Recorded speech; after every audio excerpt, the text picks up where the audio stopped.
नमस्कार दोस्तों, स्वागत है आपके अपने YouTube चैनल पर। आज मैं आप लोगों के लिए 20 अति महत्वपूर्ण भौतिक विज्ञान के प्रश्न लाया हूं, जो कि प्रत्येक एग्जाम के व्यू से अति महत्वपूर्ण है। चलिए मैं पहला प्रश्न शुरू करता हूं कि पहला प्रश्न क्या है कि हाइग्रोमीटर नापने का यंत्र है। तो हाइग्रोमीटर जो नापा जाता है वह वायु की आर्द्रता मापा जाता है। अनदर ऑप्शन की मैं बात करता हूं दोस्तों, ध्वनि की तीव्रता। तो ध्वनि की तीव्रता है दोस्तों, वो ऑडियोमीटर के द्वारा मापा जाता है। जल का घनत्व, तो याद रखना है दोस्तों, जल का घनत्व हाइड्रोमीटर के द्वारा मापा जाता है। हाइड्रो मतलब आप लोग जान ही रहे हैं, पानी होता है। तो सिंपली आपको याद रखना हाइड्रोमीटर। चलिए अगला है ऑप्शन विद्युत धारा। तो विद्युत धारा को मापने का यंत्र है आमीटर। चलिए अगला प्रश्न है आपके सामने, निम्न में कौन सा कथन गिरती हुई वस्तुओं के संबंध में सत्य नहीं है? तो इसका सही उत्तर होगा दोस्तों ऑप्शन नंबर ग, विरामावस्था से प्रारंभ होकर गिरती हुई वस्तु द्वारा तय की गई दूरी गिरने में लगे समय के धन के अनुक्रमानुपाती होती है। तो दोस्तों मैं जान रहा हूँ आपको समझ नहीं आया होगा बहुत लोगों को ये प्रश्न आईएएस लेवल में पूछा गया है दोस्तों। तो कोई बात नहीं है, मैं अगली वीडियो में जब बनाऊंगा तो मैं इसका पूरा डिटेल्स में बताऊंगा, इस पे एक वीडियो ही ले आऊँगा। चलिए अगला प्रश्न देखते हैं दोस्तों कि प्रकाश वर्ष द्वारा नापा जाता है। तो प्रकाश वर्ष द्वारा क्या नापा जाता है? तो प्रकाश वर्ष द्वारा दोस्तों दूरी को मापा जाता है। जैसा कि आप लोग जान रहे हैं कि एक प्रकाश वर्ष बराबर कितना दूरी होता है, तो 9.46 इंटू 10⁻15 मीटर होता है। अगर किलोमीटर में आप बदल दें तो क्या होगा, 9.46 इंटू 10⁻12 किलोमीटर। और सबसे बड़ी इकाई जो है दूरी का कौन सा है, आपको बहुत बार पूछा गया है एग्जामों में। तो आप प्रकाश वर्ष नहीं लगाएंगे, जब भी लगाएंगे ऑप्शन में तो पारसेक को लगाएंगे। तो एक पारसेक बराबर कितना होता है लाइट ईयर? तो एक पारसेक बराबर 3.26 जो होता है आपका लाइट ईयर होता है। अगर ऐसे दूरी मीटर या किलोमीटर में आपसे पूछ लिया जाए एग्जाम में तो आप कैसे बताएंगे? 1 पारसेक बराबर मैं बता रहा हूँ दोस्तों 3.08 इंटू 10⁻16 मीटर। अगर किलोमीटर में बोल दिया जाए तो 3.08 इंटू 10⁻13 किलोमीटर। तो आपको याद रखना है। चलिए अगला देखते हैं कि 1 नैनोमीटर में होते हैं। तो 1 नैनोमीटर में जो होते हैं दोस्तों वह 10⁻⁻19 सेकेंड होते हैं। नैनो सेकेंड है दोस्तों, अगर मीटर रहेगा तो नैनोमीटर में हो जाएगा। सिर्फ आप सेकेंड को आप बदल देंगे और यूनिट सिर्फ चेंज होगा, उसके अलावा सभी चीज़ वही रहेंगे। जैसे कि 10⁻⁹ है, तो अगर सेकेंड है तो सेकेंड रहेगा, मीटर है तो मीटर रहेगा। ठीक है दोस्तों, तो आप लोग इसे याद रखिएगा। अगर यहाँ पर ऑप्शन दिया गया है जैसे कि 10⁻+9 अगर ऑप्शन में रहे, मतलब +9 अगर पावर में रहे, तो उसको क्या बोला जाता है? तो उसको बोला जाता है गीगा। इसको क्या बोलेंगे? गीगा। 1 गीगा सेकेंड बराबर कितना सेकेंड होता है? 10⁻9 सेकेंड। अगला है कि 10⁻⁻6। तो एक अगर आपसे बोल दिया जाए 1 माइक्रो सेकेंड में कितने सेकेंड होते हैं? तो 10⁻6 सेकेंड। नेक्स्ट है कि 10⁻3। तो आप लोग जान ही रहे हैं कि 1 मिली सेकेंड बराबर कितने सेकेंड होते हैं? 10⁻3 सेकेंड। चलिए अगली प्रश्न की ओर चलते हैं। तो अगला प्रश्न है कि ग्रहों का गति का नियम किसने दिया? जी हाँ दोस्तों, तो आप लोग पढ़े होंगे कि ग्रहों का गति का नियम जो है वह केपलर महोदय ने दिया था। तो 2-3 नियम दिया था। जी हाँ, आप लोग देखे भी होंगे, एक बार पढ़ लीजिएगा ध्यान से। ठीक है, 3 नियम उन्होंने दिया था। हाँ, तो मैं पहला नियम बता देता हूँ। प्रत्येक ग्रह सूर्य के चारों ओर जो है वृत्ताकार कक्षा में परिक्रमा करता है, और उसका जो बीच में होता है कौन होता है? सूर्य होता है। उन्होंने गोल नहीं बोला, दीर्घवृत्ताकार कक्षा में परिक्रमा करता है और यहाँ पर सूर्य होता है। तो बहुत बार आप लोग मैं एक्सटर्नल नॉलेज कुछ दे देता हूँ दोस्तों, जैसे कि आपसे बोल दिया जाता है कि उपसौर किसे कहते हैं, अपसौर किसे कहते हैं। तो इसी दीर्घवृत्ताकार कक्ष पर जब पृथ्वी घूमते रहती है तो उपसौर हो जाता है। नज़दीक आने पे उपसौर होता है, अपसौर जो होता है वह दूर जाने पर होता है। तो देखिए, कभी यहाँ पर पृथ्वी अगर रहेगी तो वह नज़दीक रहेगी सूर्य की, यहाँ पर रहेगी तो दूर रहेगी। और उपसौर जो है कब होता है और अपसौर कब होता है? अपसौर जो होता है वह गर्मी के दिन में होगा दोस्तों। सिंपली सी बात है, भारत में गर्मी के दिन में अपसौर मतलब दूर होगा। तो जस्ट उल्टा हमको समझना है, दूर होगा तो गर्मी में होगा और नज़दीक होगा तो ठंडे के मौसम में होगा। मतलब जनवरी में नज़दीक होगा और दूर होगा ठंडे में। जी हाँ दोस्तों, आपको याद रखना है उपसौर जो होगा वह आपका कब होगा, नज़दीक कब होगा 3 जनवरी को, और दूर कब होगा अपसौर मतलब एपिहेलियन बोला जाता है अपसौर को, तो 4 जुलाई को होगा। प्रश्न बहुत लोग कंफ्यूज कर जाते हैं कि 4 जुलाई को अगर पृथ्वी से सूर्य दूर होगा तो भारत में गर्मी होती है। जी हाँ, 4 जुलाई को आप लोग जान रहे हैं बहुत ज़्यादा गर्मी होती है। तो कहीं ना कहीं तो ठंडा होता होगा। जैसे कि ये हमारी पृथ्वी है तो ये हम लोग कहाँ है, उत्तरी ध्रुव में है, और ये क्या है, दक्षिणी ध्रुव। तो पृथ्वी आपको बताया गया है दोस्तों, जैसा कि आप लोग जानते भी होंगे कि ये कर्क रेखा है, ये मकर रेखा है, ये कैंसर है और ये कैप्रिकॉन है। तो उस समय सूर्य जो है कहाँ होती है, कैंसर के आसपास होगी। जी हाँ दोस्तों, कैंसर के आसपास होगी, है ना। तो इसलिए भारत में गर्मी रहेगा और कहीं ना कहीं जो है सूर्य नज़दीक भी रहेगी। जी हाँ, अगर मान लीजिए अपसौर में भारत में गर्मी है तो दूर है यहाँ पर सूर्य तो गर्मी है ना। तो सिंपल सी बात है। तो अगर दूर होगा तो अगर सूर्य नज़दीक होगा, सिंपल सी बात है कि दूर सूर्य नज़दीक होगा तो हमारे यहाँ तो क्या होगा, गर्मी होना चाहिए। जी हाँ दोस्तों, तो सूर्य नज़दीक अगर जहाँ पे होगा तो वहाँ गर्मी होगा। तो अपसौर की स्थिति में मकर रेखा की जब हम लोग बात करते हैं तो वहाँ पर सूर्य क्या होता है, नज़दीक होता है। जबकि हमारे भारत से लिया गया है, भारत का अगर हम समझेंगे तो यहाँ दूर होगा, जो कि वह दिन कब बनेगा, 4 जुलाई।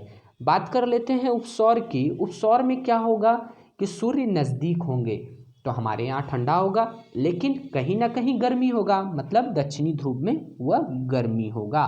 चलिए अगला बात करते हैं कि सूर्य के चारों ओर चक्कर लगाते ग्रह का वेग क्या होगा।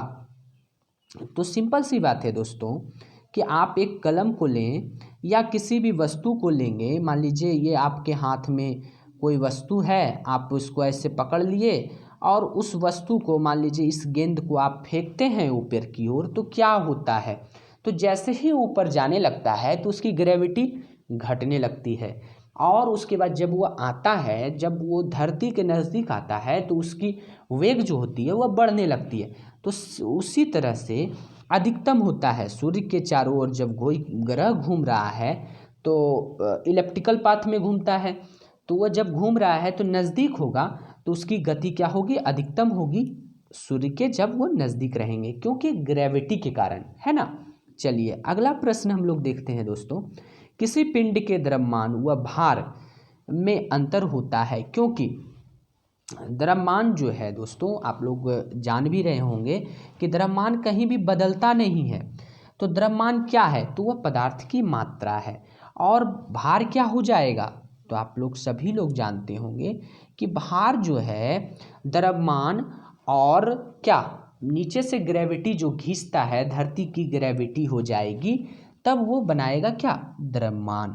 तो आपको याद रखना है कि द्रव्यमान कहीं भी बदलती नहीं है और भार जो है बदलता है। भार कब बनेगा, जब उस पर ग्रेविटी लगेगा। जी हाँ, पदार्थ की मात्रा होती है द्रव्यमान और भार ग्रेविटी के साथ होगा।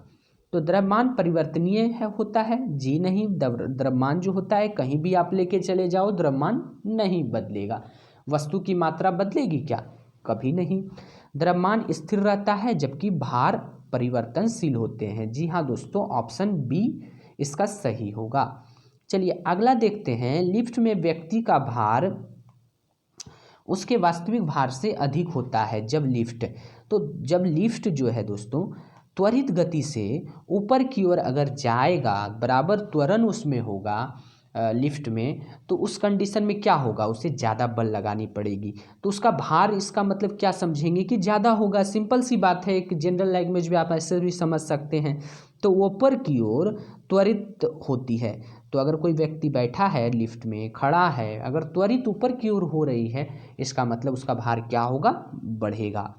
चलिए अगला प्रश्न देखते हैं। यदि किसी वस्तु का वेग दुगुना कर दिया जाए तो, अगर किसी वस्तु का वेग दुगुना कर दें तो संवेग दुगना हो जाता है। जी हाँ दोस्तों, P=mv। संवेग तो आप लोग जान ही रहे हैं।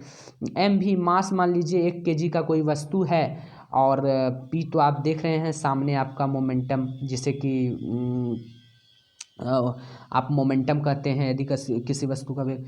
तो संवेग, जिसे हिंदी में संवेग कहते हैं और इंग्लिश में मोमेंटम कहते हैं। और v वेलोसिटी हो गया।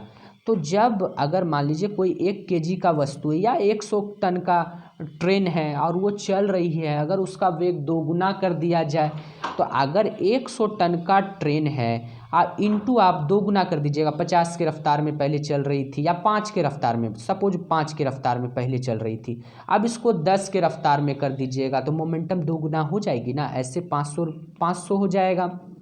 और जब 10 कर दीजिएगा यहाँ पर वेग को दुगना, तो 1000 हो जाएगा।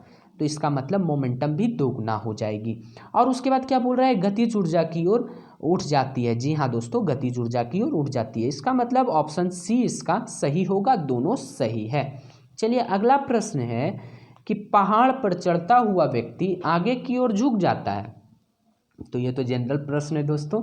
ये स्थायित्व बनाने के लिए, अस्थायित्व बनाने के लिए वो क्या करेगा, पहाड़ पे चढ़ रहा है जो कि झुक जाए, जिससे कि गुरुत्व उसका बना रहे। मैं अगली क्लास में इसको अच्छी तरह से डिफाइन करूँगा, क्योंकि लंबी क्लास हो जाएगी, बहुत सारी चीज़ मुझे इसमें बताना भी है। तो आप सिर्फ याद रखिएगा जनरली कि स्थायित्व बढ़ाने के लिए। अब अगला प्रश्न है कि जब कोई नाव नदी में से समुद्र में प्रवेश करती है तो क्या होगा उस पे अंतर।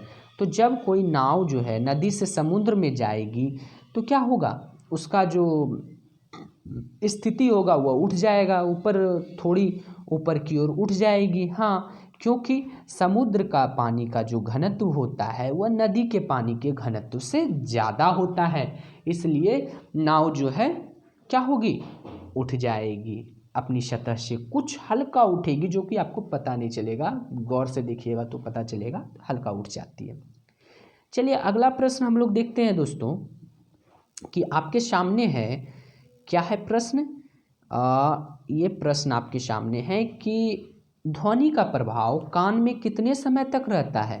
तो एकदम याद रखना है दोस्तों, सेकंड के 10वें भाग तक रहता है, मतलब 1/10 सेकंड तक जो है हमारी कानों में ध्वनि का प्रभाव रहता है। चलिए अगला है कि निम्न में से अधिक विशिष्ट ऊष्मा किसकी होती है। तो अधिक विशिष्ट ऊष्मा दोस्तों इन सभी में से जो होती है वो आपका किसकी होती है, वो जल की होती है, जो कि 4200 जूल पर केजी पर केल्विन। ठीक है दोस्तों, याद रखना है। जब किसी वस्तु को पृथ्वी से चंद्रमा पर ले जाया जाता है तो इसका क्या होता है, जो जब मैंने अभी ही बताया था दोस्तों कि द्रव्यमान जो होता है वह कहीं भी बदलता नहीं है, पदार्थ की वह मात्रा है। जैसे कि आप किसी कॉपी को लेते हैं तो कॉपी चंद्रमा पर जाएगा तो क्या वह छोटा हो जाएगा, या कट के छोटा हो जाएगा, या बड़ा हो जाएगा, ऐसा तो नहीं है दोस्तों। तो उसी तरह वह द्रव्यमान है। और भार में क्या है कि ग्रेविटेशनल फोर्स जो नीचे से लगाया जाता है, एक दिशा में नीचे की ओर खींचा जाता है। जैसे आप कोई पेंसिल को हाथ में पकड़े हैं तो आप छोड़ देंगे तो वो नीचे की ओर चला जाएगा। ये पेंसिल है, इसे हम छोड़ देते हैं तो ये नीचे की ओर चला जाएगा। क्यों, क्योंकि धरती इसे खींच रही है। तो ये ग्रेविटेशनल फोर्स के कारण होता है। तो इसी को हम लोग वेट कहते हैं, भार। तो द्रव्यमान बदल जाता है, जी नहीं दोस्तों, भार बदल जाता है जबकि द्रव्यमान अपरिवर्तित रहता है। तो उम्मीद करते हैं दोस्तों आप लोगों को बहुत चीज़ समझ में आ गया होगा। आकाश का रंग जो है वह नीला प्रतीत होता है। तो यह सिंपल सा प्रश्न है दोस्तों, लाइट में भी बताया जाएगा आपको कि आकाश का रंग जो है वह नीला इसलिए परिवर्तित होता है प्रकाश का प्रकिरणन के कारण। तो दोस्तों एक क्वेश्चन और इम्पॉर्टेंट इस सब में पूछा जाता है कि सबसे ज़्यादा तरंग दैर्घ्य किसकी होती है। जी हाँ दोस्तों, जो कि आपको बताना है। ठीक है दोस्तों, चलिए अगला प्रश्न है कि किस ताप पर ध्वनि का वेग 332 मीटर प्रति सेकंड होता है। तो ध्वनि का वेग जो है 332 मीटर प्रति सेकंड जो होता है वह 0 डिग्री सेल्सियस पर होता है। जी हाँ दोस्तों, 0 डिग्री सेल्सियस पर ध्वनि का वेग 332 मीटर प्रति सेकंड होता है। और दूसरी बात यह है दोस्तों, अगर प्रत्यास्था बढ़ती है ना तो ध्वनि का वेग भी बढ़ता है। सपोज आप देख लो कि सबसे ज़्यादा ध्वनि का वेग किस में होगा, तो लोहे में होगा, जिसका प्रत्यास्था मजबूती ज़्यादा होगी, लोहा है। उसके बाद मतलब ठोस में होगा, आप ऐसा समझ सकते हैं, ठोस है। फिर उसके बाद पानी में होता है ध्वनि का वेग ज़्यादा। उसके बाद जो है आपका क्या चीज़ में होगा, उसके बाद गैस में होगा, है ना दोस्तों। तो ध्वनि का वेग जो है वह किस पर निर्भर करेगा, प्रत्यास्था एवं घनत्व पर, याद रखना है। चलिए अगला प्रश्न है कि हर्ट्ज क्या है, इकाई है, किसकी है। तो ये तो सभी लोग आप लोग जान रहे होंगे, ये आवृत्ति की इकाई है। अनदर ऑप्शन की हम लोग बात करेंगे कि कार्य की इकाई क्या है। तो कार्य की एसआई इकाई जो होती है, यूनिट जो होती है वह क्या है, जूल है। और सीजीएस यूनिट में कार्य की इकाई क्या होती है, अर्ग होती है। क्या होती है दोस्तों, अर्ग। एकदम इसे याद मन में बैठा लेना है। और किसी भी क्वेश्चन को आप कंपटीशन की अगर तैयारी कर रहे हैं तो किसी भी क्वेश्चन को साधारण नहीं समझना है। तो हम लोग बता देते हैं कि कार्य की इकाई जो मैंने अभी जूल बताया, तो 1 जूल बराबर कितना, आपसे पूछ लिया जाता है कि 1 जूल बराबर कितना अर्ग होता है, क्योंकि सीजीएस यूनिट अर्ग है। तो अगर आपसे एग्जाम में पूछ ले 1 जूल बराबर कितना अर्ग, तो आप बताएंगे 10⁻7 अर्ग। ठीक है दोस्तों, चलिए अगला है अनदर ऑप्शन की मैं बात करूं तो ये आपका वेग है। वेग का इकाई क्या होता है, तो मीटर पर सेकेंड ऐसा यूनिट। अगला है उष्मा। उष्मा का क्या होता है दोस्तों, उष्मा का भी जूल होगा। चलिए अगला है जब सेना पुल को पार करती है तो सैनिकों को कदम से कदम मिलाकर चलने का निर्देश नहीं दिया जाता होगा। दोस्तों इस क्वेश्चन को छोड़ दीजिए दोस्तों, अगला प्रश्न की ओर हम लोग जाते हैं, अगले प्रश्न की ओर देखते हैं। क्या है कि निम्न में से किसने और कब लिफ्ट की खोज की। तो लिफ्ट की खोज आप लोग देखते होंगे, लिफ्ट में जब जाते हैं तो बहुत जगहों पर लिखा रहता है ओटिस। ओटिस क्यों लिखा रहता है, क्योंकि ओटिस लिफ्ट का जो खोज किया था उसी का नाम था, जी ओटिस। और उसी के याद में लिखा रहता है, उसी को संबोधित करने के लिए लिखा रहता है। ये अमेरिकन वैज्ञानिक थे। 1852 में इन्होंने लिफ्ट की खोज की। जब ध्वनि एक माध्यम से दूसरे माध्यम में प्रवेश करती है तो अपरिवर्तित रहता है। तो ध्वनि जब एक माध्यम से दूसरे माध्यम से दोस्तों जब जाएगा तो चाल तो अपरिवर्तित एकदम नहीं रहेगा, तो क्या रहेगा, आवृत्ति जो है उसकी अपरिवर्तित रहेगी। क्या रहेगी, आवृत्ति। तो हम लोग ध्वनि की चाल जो है देखते हैं, तो ध्वनि की चाल किस पे निर्भर करता है, तो प्रत्यास्था पर निर्भर करेगा, आपका घनत्व पर निर्भर करेगा। जैसे कि ध्वनि की चाल सबसे ज़्यादा किस में है, तो ठोस में है, द्रव में उससे कम हो जाएगा, गैस में उससे कम हो जाएगा। ठीक है, अब आपसे ऐसा भी क्वेश्चन कभी कभी पूछ लिया जाता है कि ध्वनि की जो चाल है वह कितना होता है। तो ध्वनि की चाल जो है 332 मीटर पर सेकेंड होगा। ठीक है, जल में कितना होगा, 1483 मीटर पर सेकेंड होगा। और लोहे में कितना होगा दोस्तों, तो 5130 मीटर पर सेकेंड। ठीक है, चलिए अगला प्रश्न है। तो दोस्तों यहीं पर वीडियो को समाप्त करते हैं। तो आपको बताना है कि आपको वीडियो कैसा लगा। अगर आपको अच्छा लगा तो लाइक एवं सब्सक्राइब ज़रूर करें, जिससे कि हम लोगों को मोटिवेशन मिले आप लोगों के लाइक एवं सब्सक्राइब से। चलिए समाप्त करते हैं वीडियो को यहीं पर। धन्यवाद, मिलते हैं अगली वीडियो में।